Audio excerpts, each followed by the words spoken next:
Combattants de l'indépendance, aujourd'hui victorieux, je vous salue au nom du gouvernement congolais.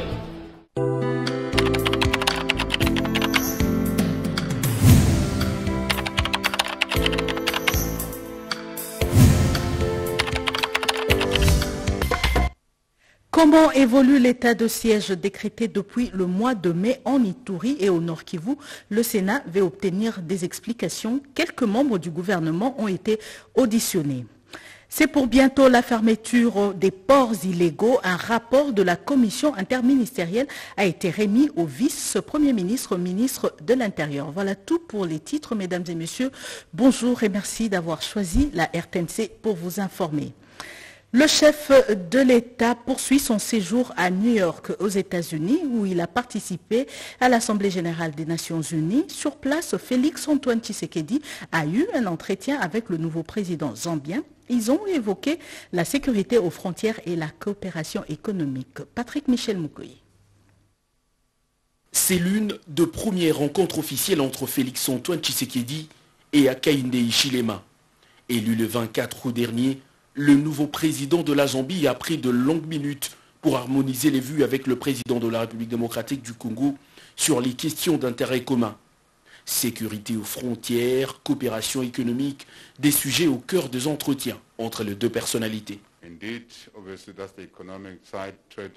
Nous avons également parlé de la sécurité entre nos deux pays parce qu'il faut se rassurer que la frontière entre nos deux pays est stable et est en paix pour pouvoir aider à faciliter tous ces échanges commerciaux entre nos deux pays. Nous sommes tombés d'accord qu'il n'y aura rien qui peut nous empêcher de discuter, même sous forme de dialogue entre nos deux pays, parce que nous sommes la même famille et généralement, famille, quand il y a des problèmes, ces problèmes sont résolus par le dialogue et par la discussion. Donc, je suis vraiment content de cette réunion que nous avons eue. Rebecca Nyandeng de Mabior, c'est cette personnalité africaine qui découvre avec satisfaction l'ouverture d'esprit et le sens du leadership du président Félix-Antoine Tshisekedi. La vice-présidente du Soudan du Sud a, au cours de ses échanges avec le président en exercice de l'Union africaine, exposé la situation actuelle dans son pays en illustrant les avancées enregistrées dans le dialogue entre différents camps. Je suis venu ici pour informer Monsieur le Président sur l'exécution de l'accord qui a été signé entre nous parce que nous sommes quand même des pays frères et il est important que nous puissions le briefer sur la façon dont l'exécution a été faite. Et deuxièmement, je suis aussi ici pour l'inviter à venir rencontrer son frère, le président du Sud-Soudan, qui va lui donner beaucoup plus de détails dans la façon dont l'accord qui avait été signé est en train d'être exécuté. Il n'est plus officiellement dans les affaires, mais n'a pas perdu son influence auprès de décideurs américains. Peter Pham, ancien représentant spécial des États-Unis dans le Grand Lac et au Sahel, a lui aussi eu son moment d'échange avec Félix-Antoine Tshisekedi pour évoquer des questions de sécurité et politique. Pendant ce temps, Gianni Vincenzo Infantino, président de la Fédération internationale de football association, attendait lui aussi son tour pour exposer au chef de l'État l'état d'avancement des discussions sur les différents projets d'éducation des jeunes par le foot à réaliser en République démocratique du Congo. On a parlé aussi évidemment des débats qu'il y a ces jours-ci sur la Coupe du Monde des hommes et des femmes tous les 2 ans sur le calendrier international, sur donner plus d'opportunités et plus de chances à un continent comme l'Afrique. Et évidemment, le président Tshisekedi est dans de l'Union africaine en ce moment. C'est important de pouvoir échanger, de pouvoir comprendre les besoins et de pouvoir voir comment on peut aider au mieux. La FIFA a déjà lancé dans le pays un projet de tournoi scolaire pour assurer l'éducation des jeunes Congolais à travers le sport roi. Restons toujours à New York pour parler du discours du chef de l'État du haut de la tribune des Nations Unies.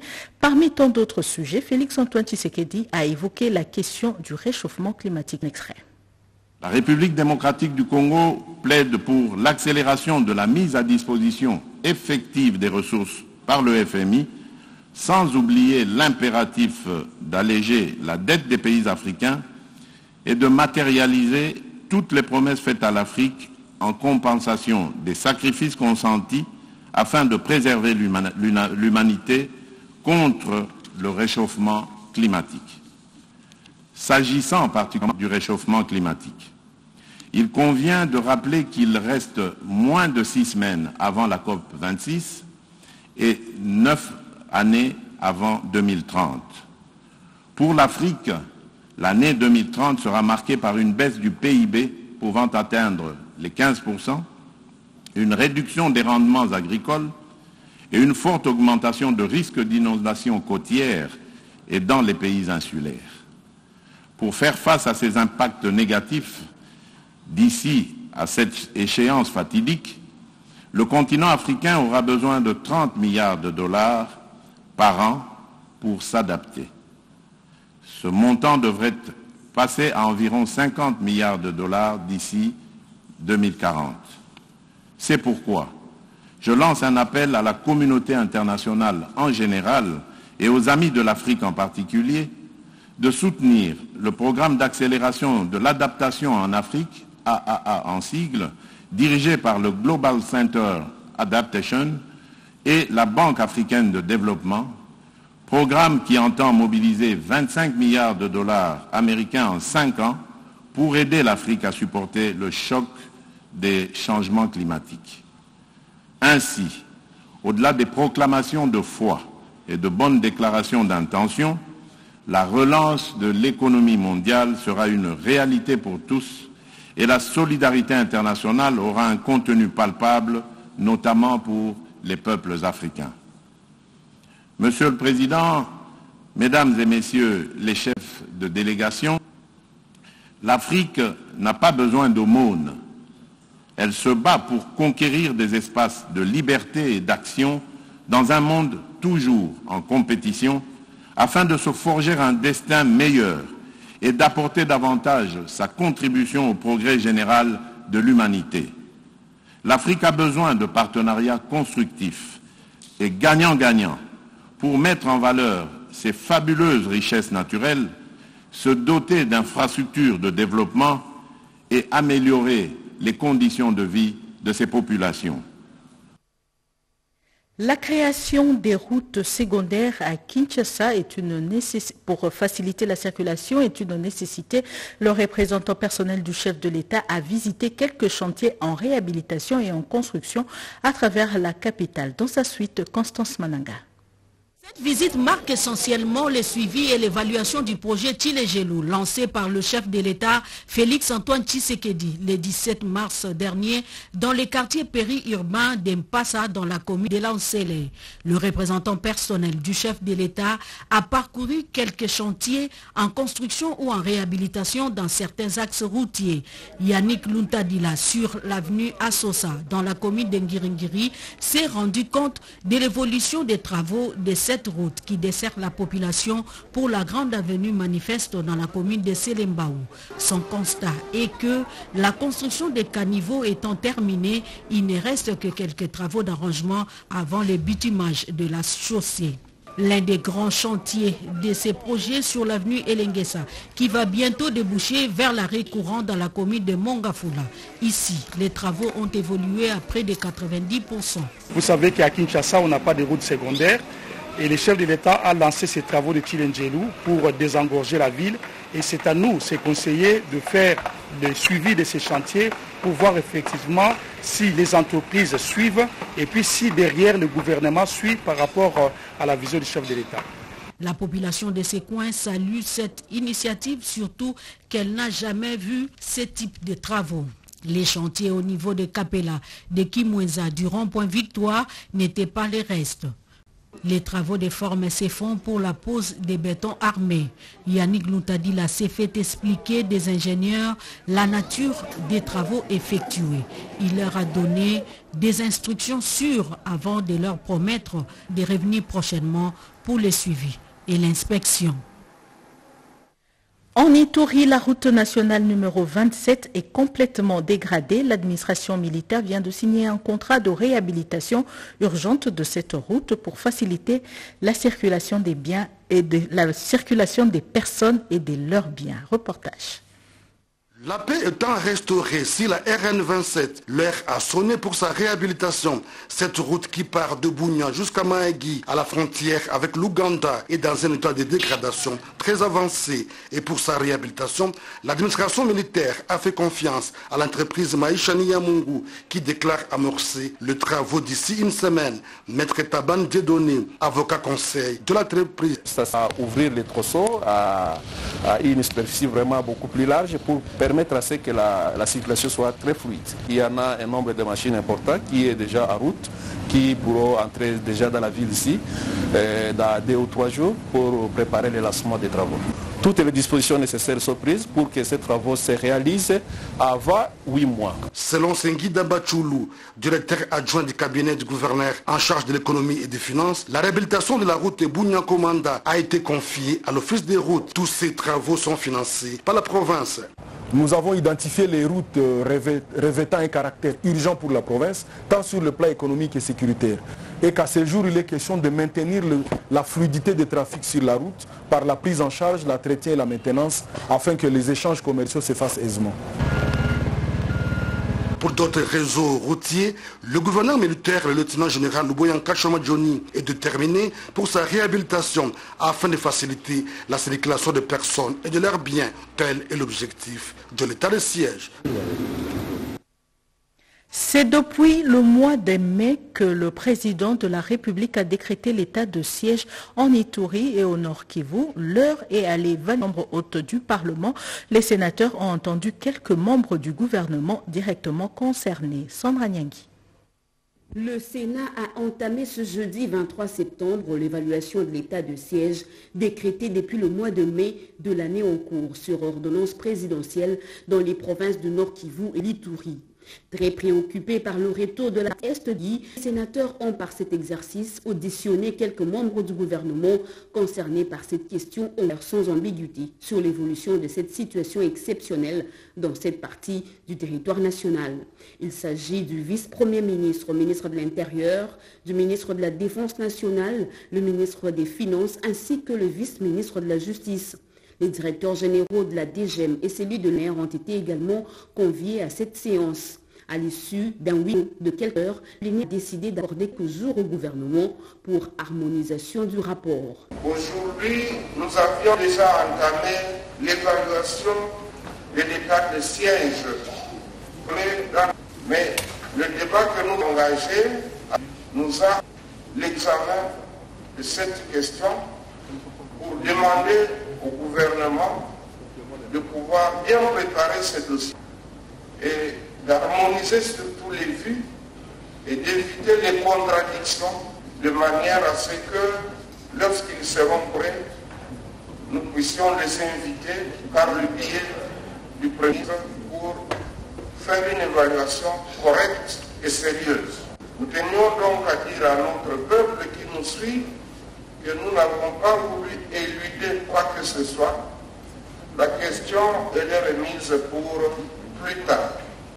La plénière que dirigeait l'honorable président Modeste Bahati Lukwebo a procédé après débat général à l'adoption du calendrier des matières à traiter au cours de la session ordinaire de septembre.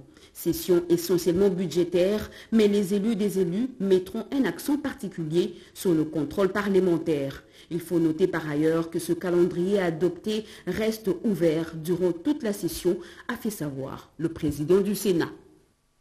Des ports illégaux seront bientôt fermés. Le rapport de la commission interministérielle portant examen sur cette question a été remis au vice-premier ministre, ministre de l'Intérieur par le ministre des Transports, Voies des Communications et Désenclavement. Reportage José Baïtambo. Ces rapports remis ce jour au vice-premier ministre, ministre de l'Intérieur, Sécurité pourra certainement réjouir tous les personnels de la société commerciale, cette entreprise publique, élaborée par une commission chapeautée par le ministre de Transport et Voies de Communication, Chéribin Okende. Pendant 48 heures, ces documents de plusieurs pages fournissent dans le moindre détail le nombre et l'emplacement de tous les ports illégaux et clandestins de la République démocratique du Congo. La commission a fait son travail et aujourd'hui nous sommes revenus pour lui présenter la quintessence de ce rapport qui fera objet d'examen du Conseil des ministres ce vendredi. Aujourd'hui, nous sommes devant des défis de la restauration de l'autorité de l'État, des défis aussi de gouvernance de la République démocratique du Congo. Dans un autre décor, Daniel Aselo Kitowakoy était en tête-à-tête avec l'ambassadeur allemand en République démocratique du Congo, avec qui les échanges ont tourné autour des aspects de la coopération entre Berlin et Kinshasa.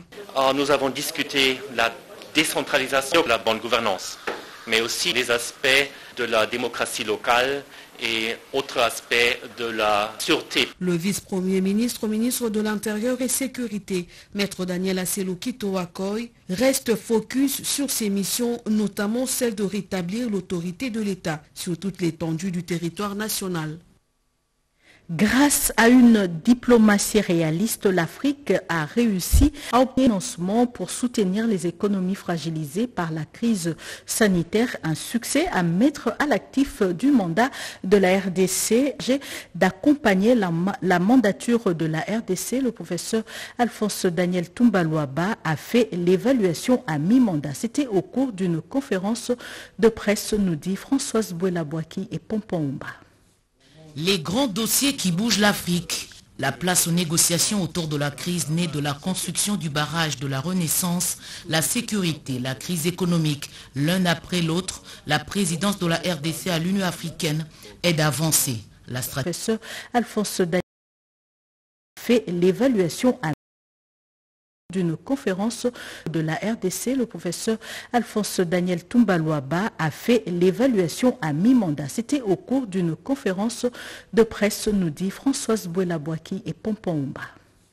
Les grands dossiers qui bougent l'Afrique. La place aux négociations autour de la crise née de la construction du barrage de la Renaissance, la sécurité, la crise économique, l'un après l'autre, la présidence de la RDC à l'Union africaine est d'avancer. La stratégie gagne les batailles au point de forcer l'admiration pour Félix Antoine Tshisekedi auprès de ses pairs et des peuples du monde. En dehors du grand barrage, le chef de l'État a pu donner à travers des entretiens physiques ou téléphoniques des conseils aux pays qui sont soit en tension, soit en conflit interne ou externe. Et moi-même, j'ai eu l'occasion d'accompagner le Conseil paix et sécurité au Tchad, à Djamena. Février 2021, le chef de l'État décide de créer le panel chargé d'accompagner la mandature de la RDC à l'UA. À 6 mois de passer le flambeau au Sénégal, l'équipe mise en place fait l'évaluation à mi-mandat. C'est une Congolaise qui vient de remporter le concours et pour le poste de directrice des ressources humaines à l'Union africaine.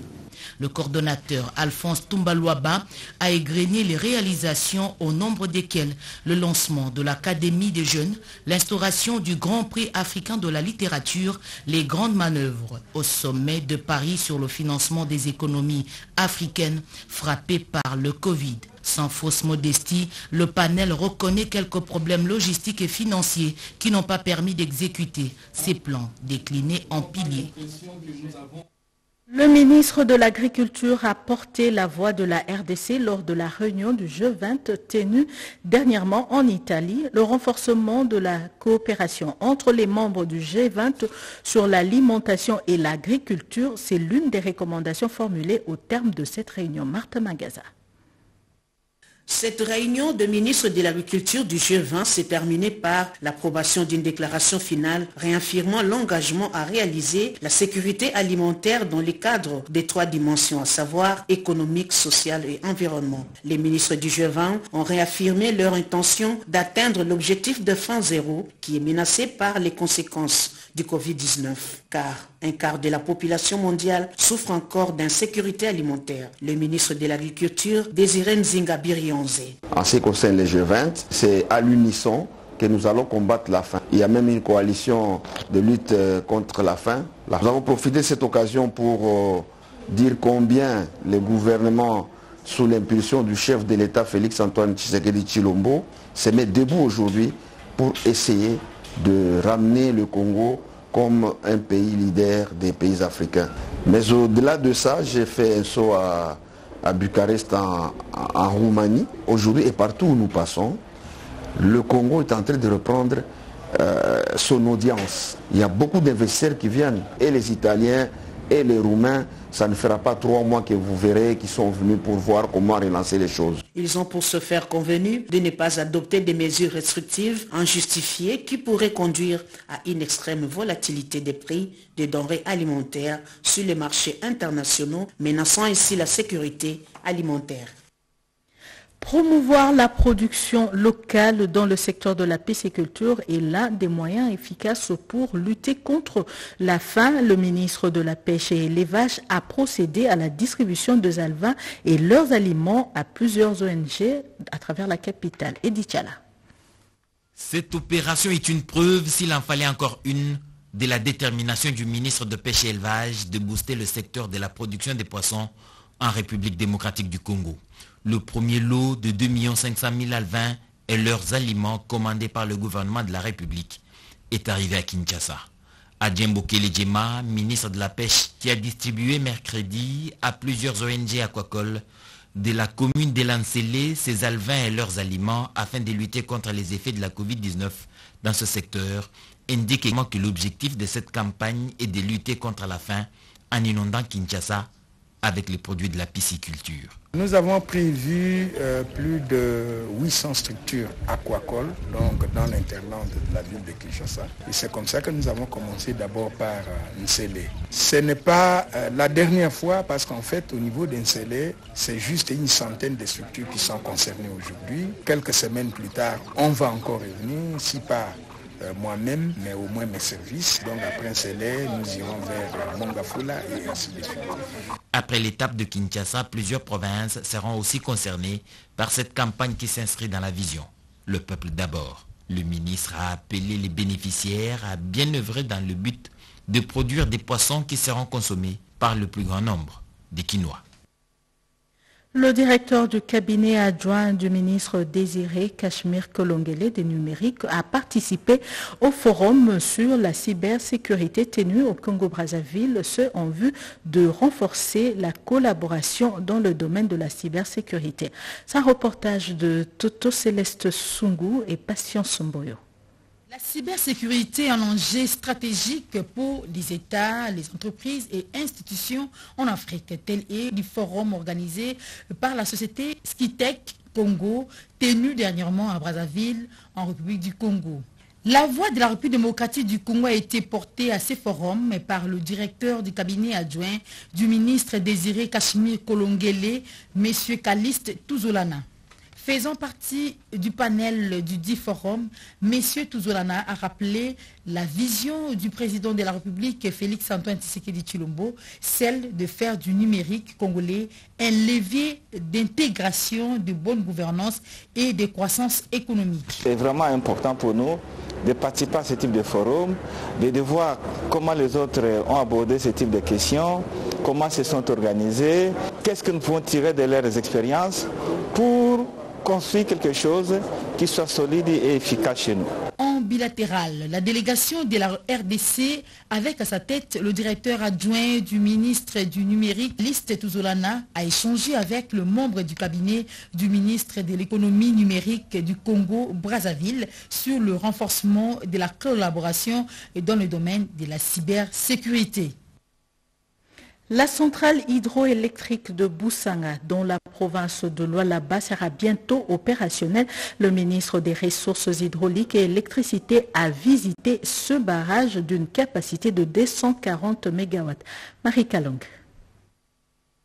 Ce n'est pas une fiction. La centrale sino-congolaise hydroélectrique de Boussanga est plus qu'une réalité. Connectée à la ville de Kolwezi par 150 km de route en terre battue et en asphalte, la centrale de Boussanga est située sur le fleuve Congo au niveau du Lualaba. Jadis, une forêt occupée par le village de Boussanga appelée 48 heures. Au bout de 4 ans, cet espace a été totalement transformé. Le ministre des Ressources hydrauliques et électricité en séjour de travail à Kolwezi, dans la province du Lualaba, a visité le barrage construit sur le Lualaba et l'usine hydroélectrique. Avec une capacité de 240 MW, la centrale représente 1/10 de l'électricité totale de la République démocratique du Congo. C'est un projet qui a débuté il y a longtemps. 4 ans après, on approche à la finalisation des travaux. Nous attendons la restitution de l'ouvrage pour le mois de novembre. Nous serons fiers de venir inaugurer le site aux côtés du chef de l'État. Cette centrale va desservir en électricité le projet minier 6 communes ainsi que la population environnante. Olivier Mwendimkalenga a soumis des recommandations aux responsables de la Soko Hydro, propriétaire de ce projet. Recommandations qui visent le respect du contrat de transport. Toutes les personnes qui ont été expropriées soient indemnisées. Lorsqu'on a construit le barrage, il y a eu des populations qui ont dû être évacuées parce qu'il y avait les surfaces environnantes qui ont été inondées. Un film documentaire sur la genèse de ce projet dans lequel 4000 hommes chinois et congolais ont travaillé a été projeté. Et c'est la fin de ce journal réalisé par Péchomo Bengaya Kasongo et Mamita Bangoulou. La partie technique a été assurée par Henri Alimassi et Guilain Moukoko. Merci de nous avoir suivis. Le prochain rendez-vous d'actualité, c'est tout à l'heure à 13h30 avec Jojo Ndibou. Excellente suite de programme sur la RTNC.